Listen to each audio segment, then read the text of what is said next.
tuline Morris Jordans Kaweesa omuyimbi oba ntege abadde akuzanyira mu customer care era akyalimu kubanga season 3 ekyagendera ddala mu maaso. Njagala atubuulire ku character ye mu customer care ate yes kubanga muyimbi olina omusupporting olina omuwa emikolo twogera ne ku music kimu bibiri ogamba otya Morris? Ndi bulungi sina tabo ogamba otya sebo?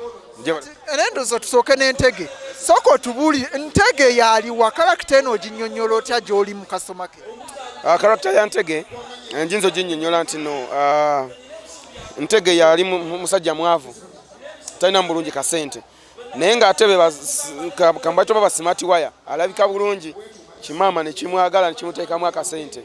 Ye character ya ntege weto etambulirawo sebo. Oli muganda wa Angela kazi? Ndi muganda wa Angela yesebo. Mwe mwafumbiza ne gundi Anita. Omutuukire. Anita omutuukire. Season 2 kazi tobaddemu okomeyo mu 3. Nkomyeyo mu season 3. Season 2 sibadde mbadde wali mu 1 then okomyeyo mu 3. Nejja mu 2 nga si nnyo ne mu 3 kati nkomyeyo ate ndi bulala nnyo. Ndi bulala nnyo. Twawabulirawa. 2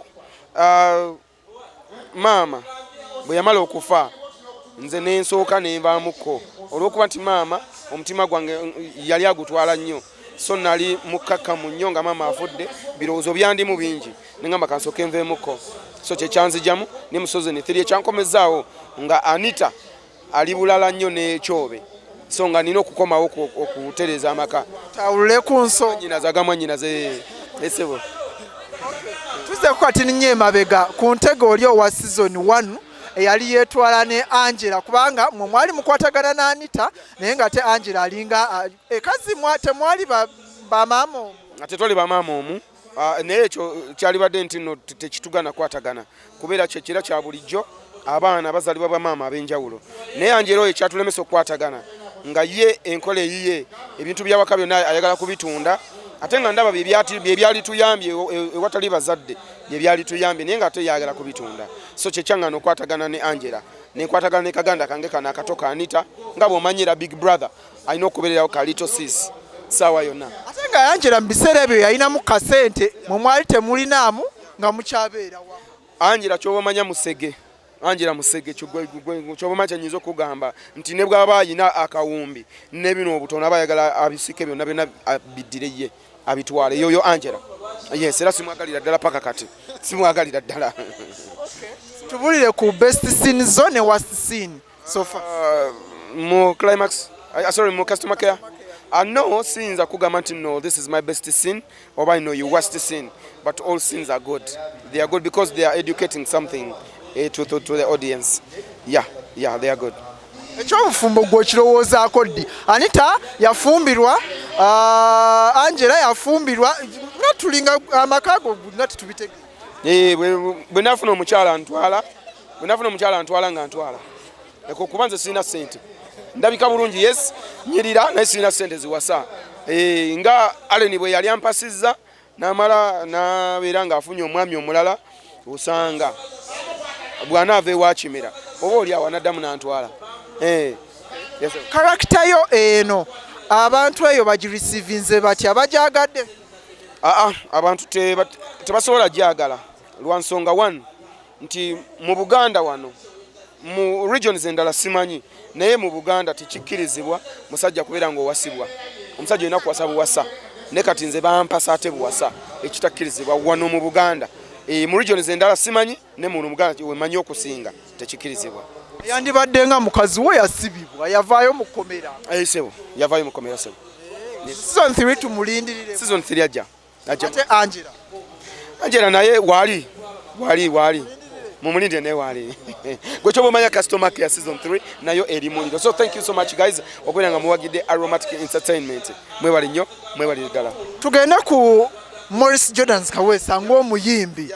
So far ina tune maker. So far Tiffany ina tune ziri 3. Waliwo anyirira waliwo Munamasaka era nga ngenda kwebaza Banamasaka. Thank you so much guys for supporting me. Mwebali nnyo kwagira music wange mwebali nnyo kundagala era nange mbakakasa ngenda kwongeramu amaanyi mu music mbadde simuteekamu maanyi Munamasaka kati ye mupya ke kaliko mbadde sikate siteekamu music maanyi naye mundaze love man.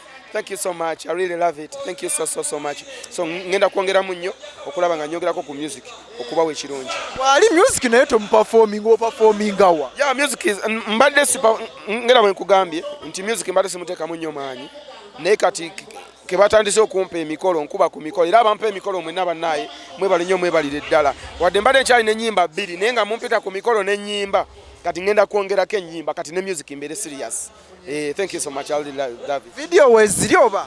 Video nakoze video ya Anyirira ngenda gita mu January ngenda ku mwezi 15. Video ya Munamasaka yo mbadde nkyanoonya kifo wano mu Masaka wenjikolera era ngenda bagambe kifo ngendo gikolera naye genda kubanga efuluma saa yonna. Wewe wandikira? Nze ne wandikira ennyimba sebo. Ate producer okozesa studio? Bam producer bamuyita Ronnie on this one yali akola ne remix. Producer Ronnie on this one ate yakolera ne Bebe Kulu. Ronnie on this one gwenkozesa. Cha promotion kino kikwasaganyiza otya radio music jali